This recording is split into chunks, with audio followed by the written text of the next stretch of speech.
Hi Phil, nice to see you. And nice to see you, Michelle. Well, thanks for coming to talk to us about, and with me, about training for trainers. I'm hoping we can have an interesting debate about various aspects of how to make the most of training for judges. Yeah, I'm looking forward to it. Why don't you tell the audience a bit about yourself, Michelle? Okay, so my name is Michelle Austin and I'm a full-time judicial trainer and judicial educator at the Judicial College, which is in England. And my role is largely supporting judges who have responsibility for training, assisting them with the planning, designing and delivery of good practice training for judges. And I'm Phil Rostant. I'm a judge in the UK and I've been involved in training judges both in the UK and worldwide for about 10 years. So why don't we get started, Michelle? The first question I thought we might tackle is, what do you think are some of the key roles for a good judicial trainer? Well, I think that's an interesting point that you're already raising just in the term trainer, because I think they can create different expectations.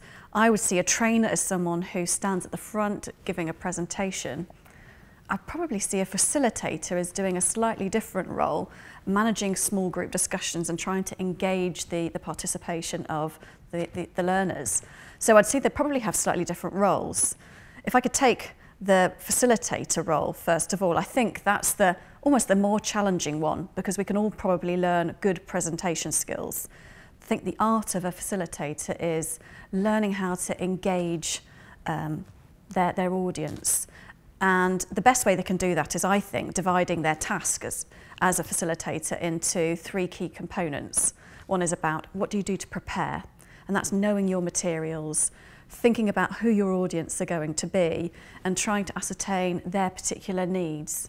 I think also understanding the skills gap that they might have. So where have you got to get them from and to in terms of their skills or knowledge and behaviour? Yeah, I'd agree with a lot of that. Often in our training, trainers have to train and facilitate, so it's important that they've got both skills. But we like to focus as much as possible on the small group work, don't we? Yeah. And there the facilitator's role is key, and it's about teamwork, don't you think? It's about building a group that will work together to get to a common understanding of where they need to be at the end of the session. I think that's why learning outcomes are so important, and that's part of the role of the trainer or facilitator, is knowing, as I say, where you've got to get your people to and what part you play in getting them to that. Yeah, although we try not to make it all about ourselves, don't we? We're about helping them rather than taking them from the front. Although trainers will need to be able to impart knowledge in a good and constructive way, but once you're facilitating, it's about helping them discover the answers that they've got in the group together. What do you think about the role of feedback in a group session like that? I think that's fundamental, and I think it's one of the trickiest things, particularly in the context of judicial training specifically.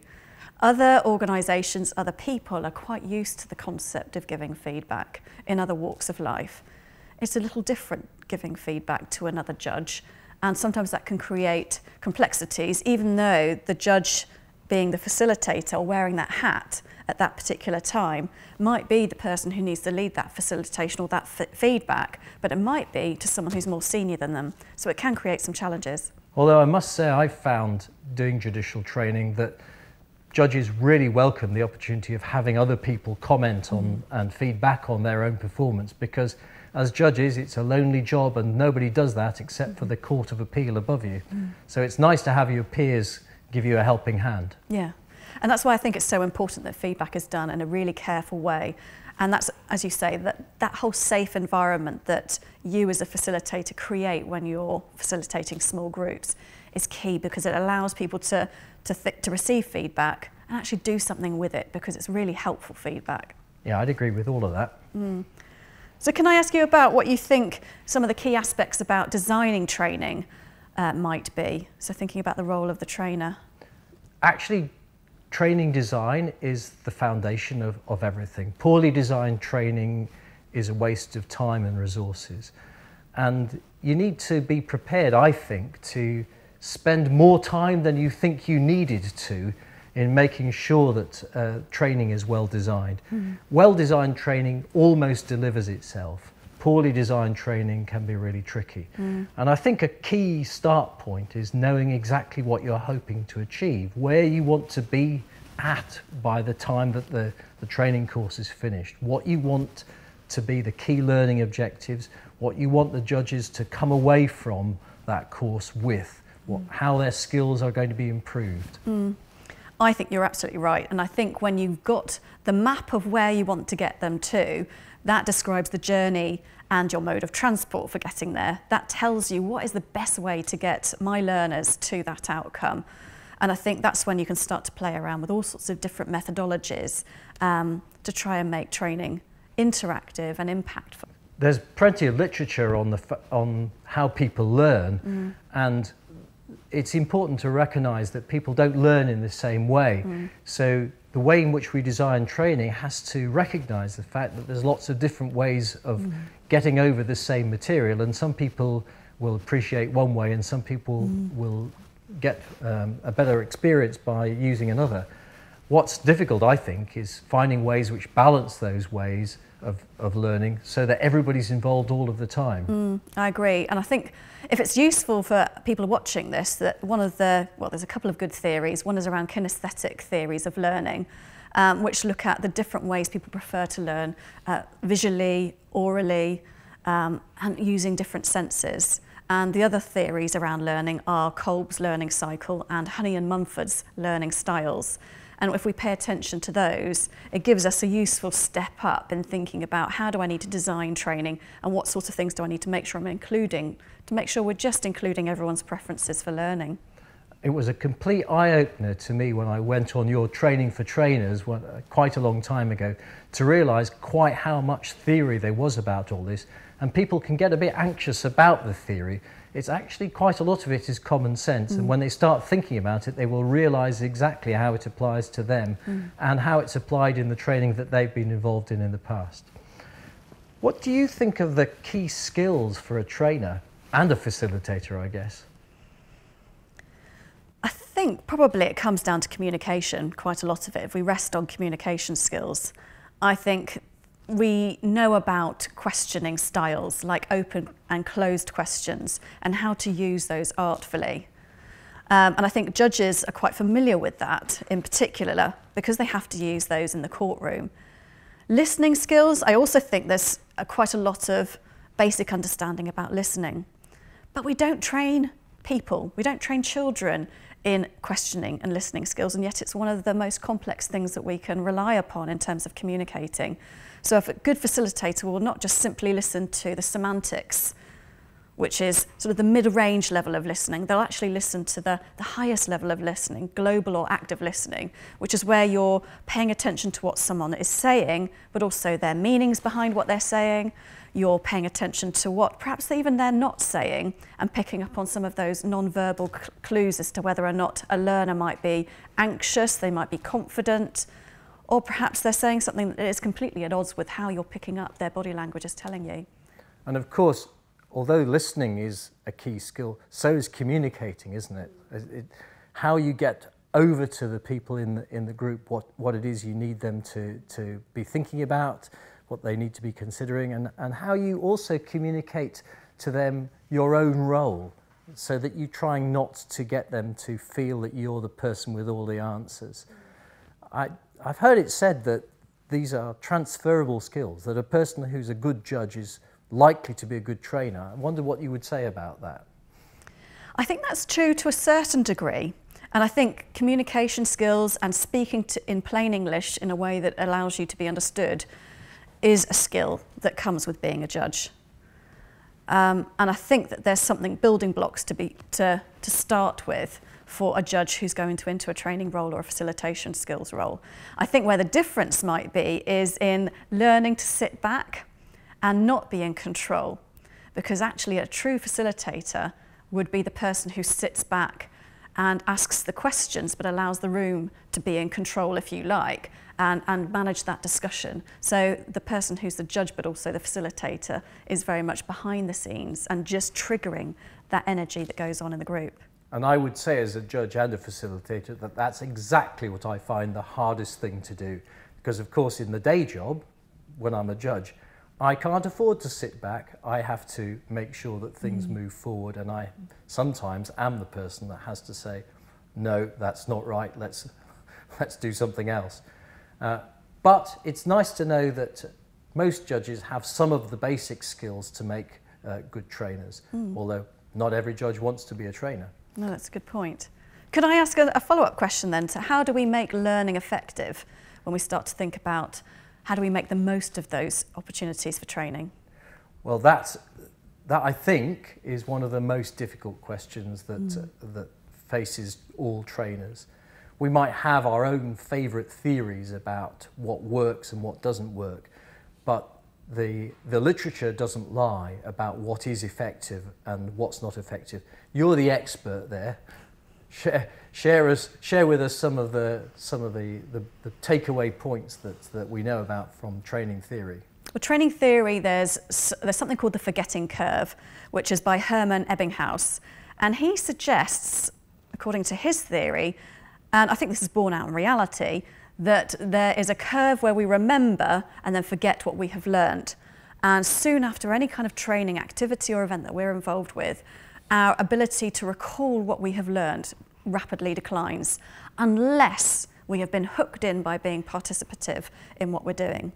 But that said, I still think the curve remains. And in fact, another theory by Miller suggests that there's this magic number 7, that we on average, our short-term memory will allow us to recall about 7 pieces of information, give or take 2. So really our training needs to just focus on some really key messages. Going back to what we were saying earlier, being clear on what you need to communicate, but actually focusing on the absolute bones of that message that you need to convey, whether that's skills or knowledge. We just need to make that really precise. And this takes us back, doesn't it, to making sure that we've designed training to meet a particular need. Yeah. It's absolutely pointless, isn't it, to design training for an issue that might crop up once every 4 or 5 months in a judge's career, because the likelihood is that training fade will have done its work and they will completely forget everything that they've done by the time they face that.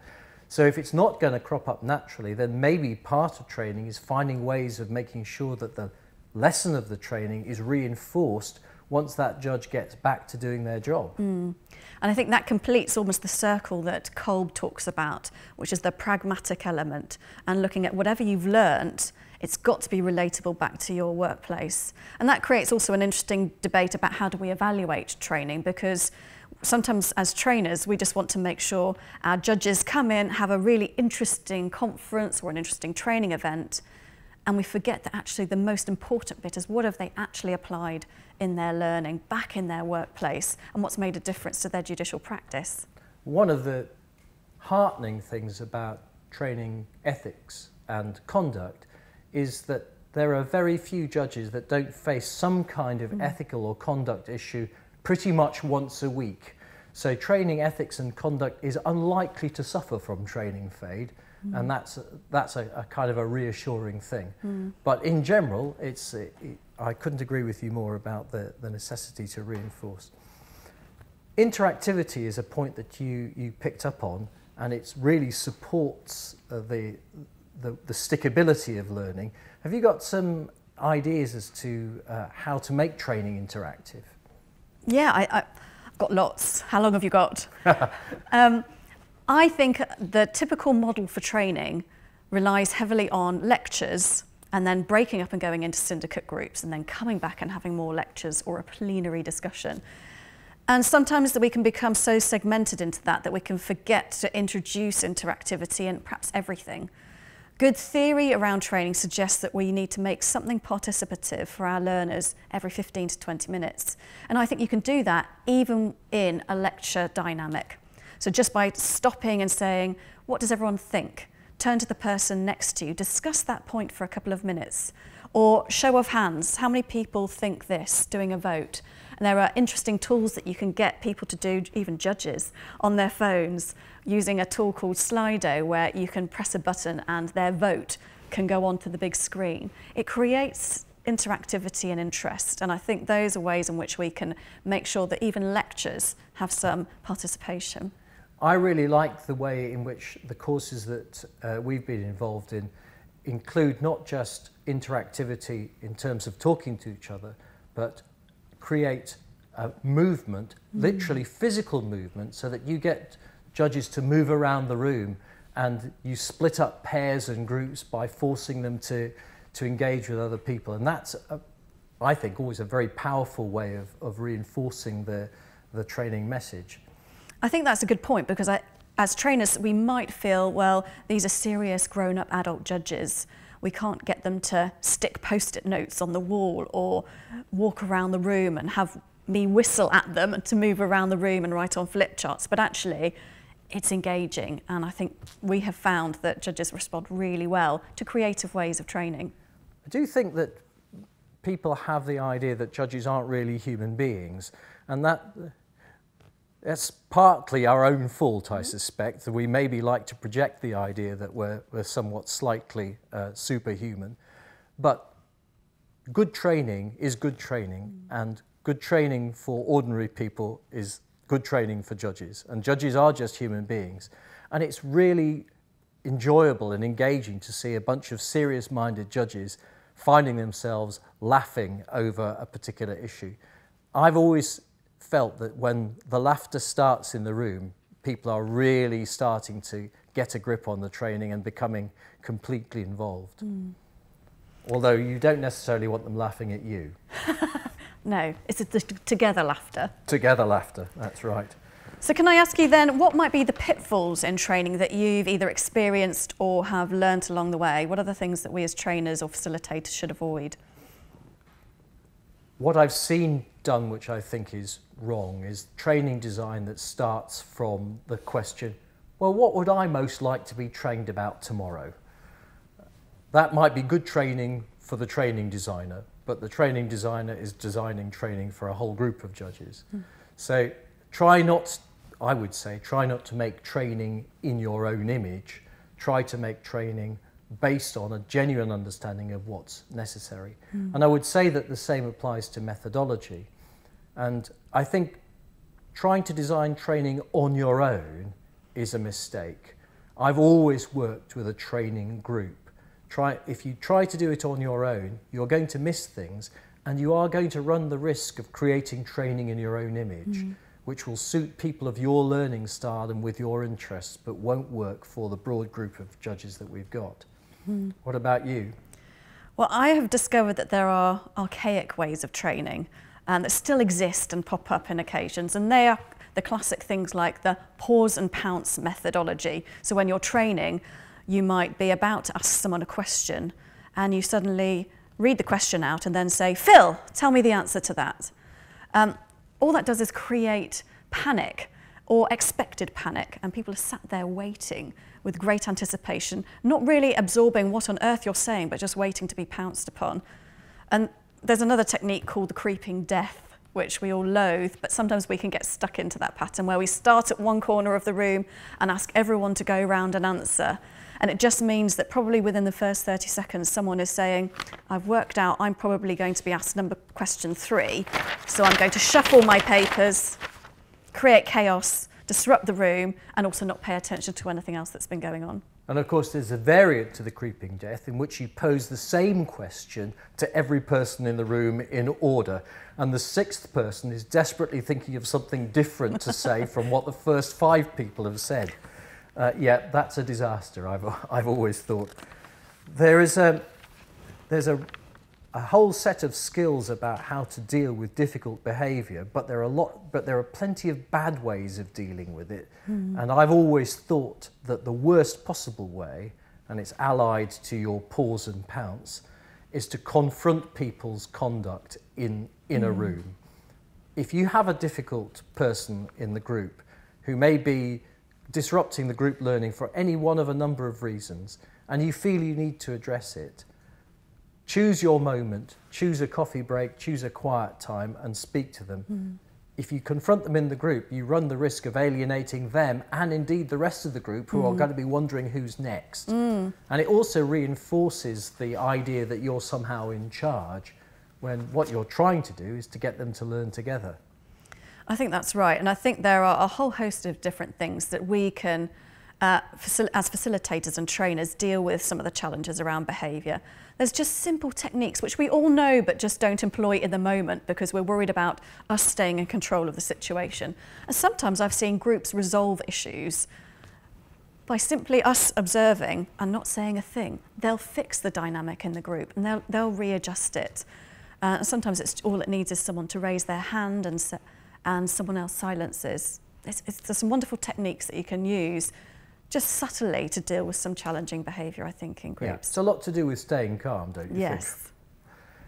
Have you got any concrete tips about how to create an effective and open training environment and to foster the teamwork?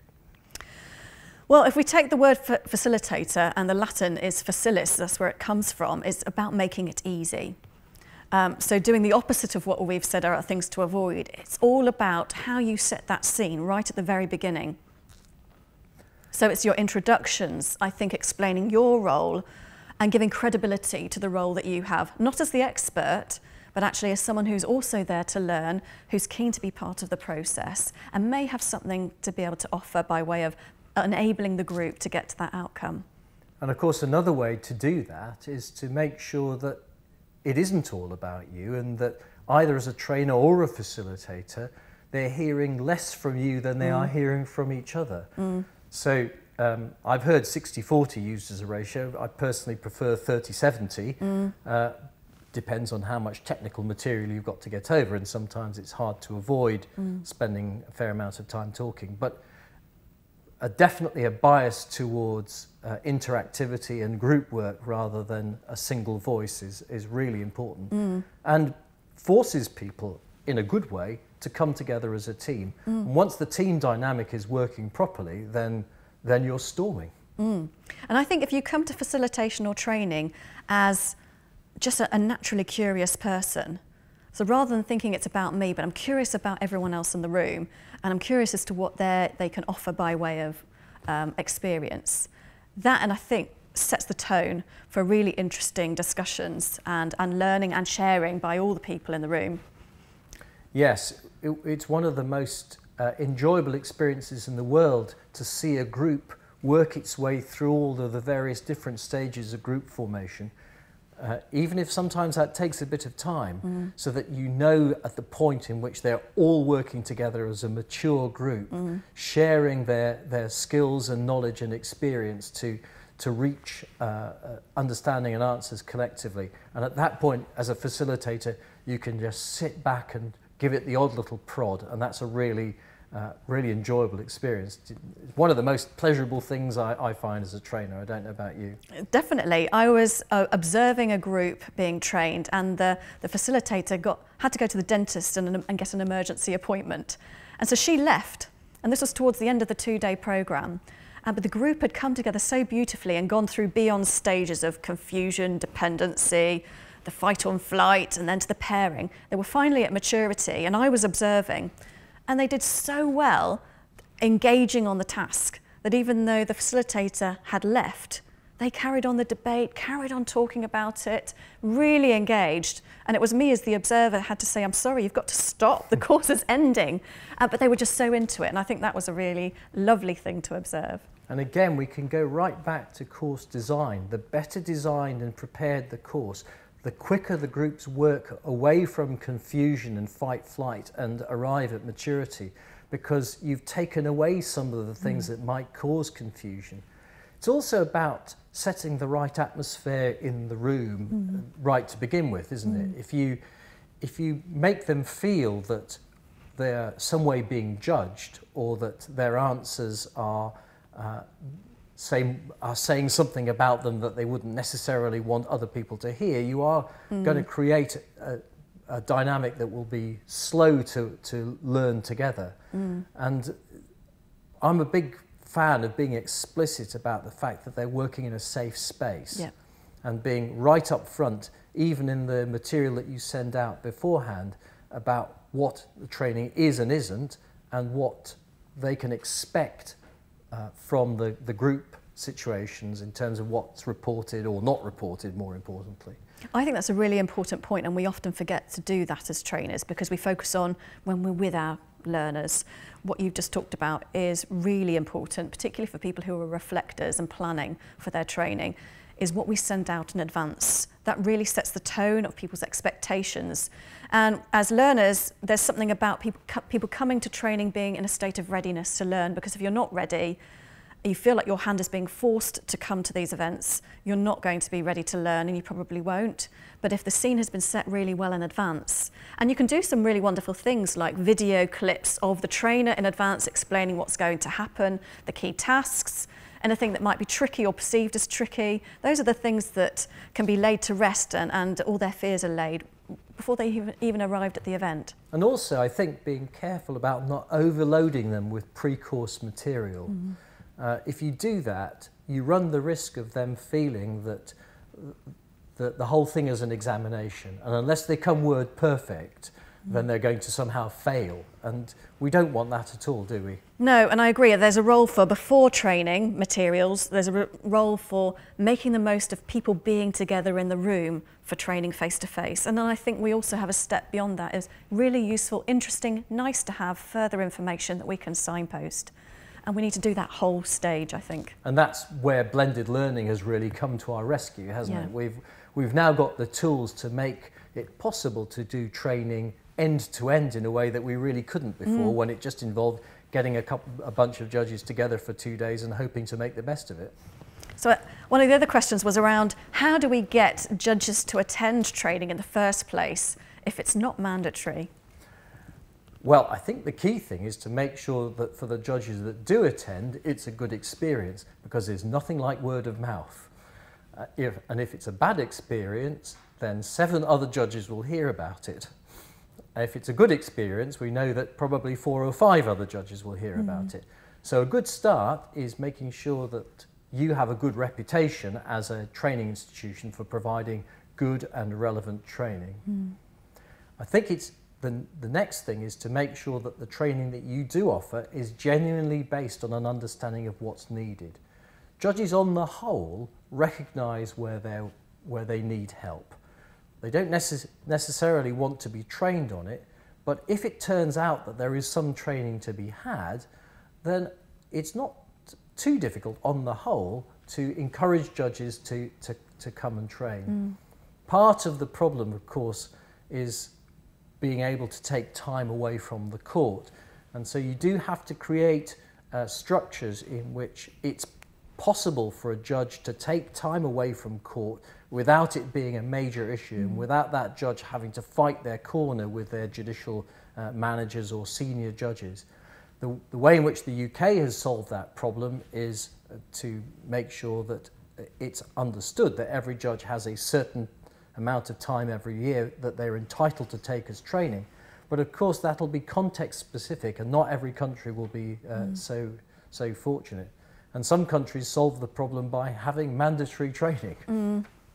And I think that's where, as you mentioned before, blended learning really comes into its own, because if people can't take time out of their busy judicial schedule, then actually having some e-learning, online learning, webinars, there's lots of different ways in which training can come to you or be brought to you. Although I do agree that face-to-face is often, particularly when we're talking about conduct and ethics or other judicial skills and behaviours, you really do need to have them in a room to start debating some of the behaviours around some of those things. And picking up on something that we talked about earlier, too much pre-course material is such a turn-off, and it's discouraging for judges to realise that the training isn't just the 2 days that they're going on, but a whole other day getting to grips with the training material. And that soon creates bad word of mouth. You can't avoid some pre-course training, material going out, and some of the training on the course works best if there's been a bit of preparation, but too much is a bad idea, and people should think about trying to get away from that as much as possible, I think.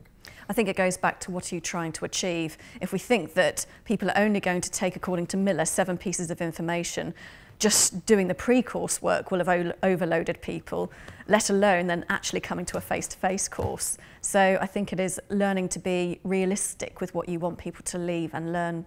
Yes, I'd want to share a recent really bad example just so people know what I'm talking about. There's a recent course in the UK for new district judges that involved so much pre-course learning that several judges reported that they spent longer on the pre-course learning than they did on the actual course itself. I think they may have got that slightly the wrong way around. I think so. Could you give any advice to judicial trainers on how to tailor training activities to specific local contexts? Yeah, I think it's fairly straightforward in regards, you should know your participants. You should know the culture in which your training is going to occur in. You should know what may work or will not work. I talk from experience when I tried to go and deliver a training course that I delivered quite frequently in the UK, which required people to come round and have a discussion with each other and debate, and we tried to create a bit of discussion, sometimes even a bit of tension. Now, when I took that same course to India, I realised almost instantly, as soon as that exercise started, that it wasn't going to work, just because the cultural dynamics didn't really allow for that conflict and that sense of debate. And it just really reminded me that I need to know my own audience, and as trainers we all need to know our own audience and respect the culture in which training is going to take place in. Which should be easy for trainers who are training their own judges.